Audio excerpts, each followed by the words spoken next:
Bonjour à toutes et à tous, nous sommes mercredi 9 octobre et bienvenue dans ce nouvel épisode où nous allons parler d'un sujet brûlant, comment trouver 150 milliards d'euros d'économie d'ici 2050. Alors l'Institut Montaigne, un think tank d'obédience libérale, n'a pas mâché ses mots et propose des réformes radicales pour réduire le déficit public. Alors, quelles sont ces propositions et quelles seraient leurs conséquences? Plongeons dans ces propositions. Alors l'une des mesures phares proposées par l'Institut Montaigne est de reculer l'âge de la retraite à 66 ans d'ici 2050 et selon leurs calculs, cela permettrait de dégager 30 milliards d'euros d'économies. Mais ce n'est pas tout. L'Institut suggère également de désindexer l'augmentation des pensions de retraite sur le SMIC pendant au moins 4 ans. Et le SMIC étant calculé sur l'inflation, cette pause permettrait à l'État d'économiser 29 milliards d'euros supplémentaires. Toujours sur le volet des retraites, l'Institut Montaigne propose de supprimer la niche fiscale sur les pensions de retraite. En fait, actuellement, un abattement fiscal automatique de 10% s'applique dans la limite de 4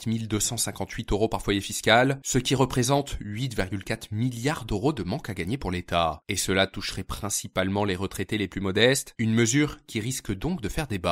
Le think tank propose également de ne pas remplacer un départ à la retraite sur 2 dans la fonction publique pendant 4 ans, ce qui permettrait d'économiser 2,7 milliards d'euros. Mais ce n'est pas tout, d'autres propositions incluent la réduction des dotations pour les collectivités locales, une mesure qui permettrait de dégager 25 milliards d'euros, ou encore la réforme du système de tarification de la santé et la réduction des séjours en maternité, qui pourrait générer 9,2 milliards d'euros supplémentaires. Naturellement, toutes ces propositions visent à réduire le déficit public de manière drastique, mais elles auront inévitablement des conséquences sur de nombreux secteurs, mais aussi sur les ménages. Le gouvernement de Michel Barnier doit présenter son budget le jeudi 10 octobre en Conseil des ministres. Nous verrons alors quelles mesures seront retenues et si elles passeront dans l'hémicycle, je vous tiendrai au courant.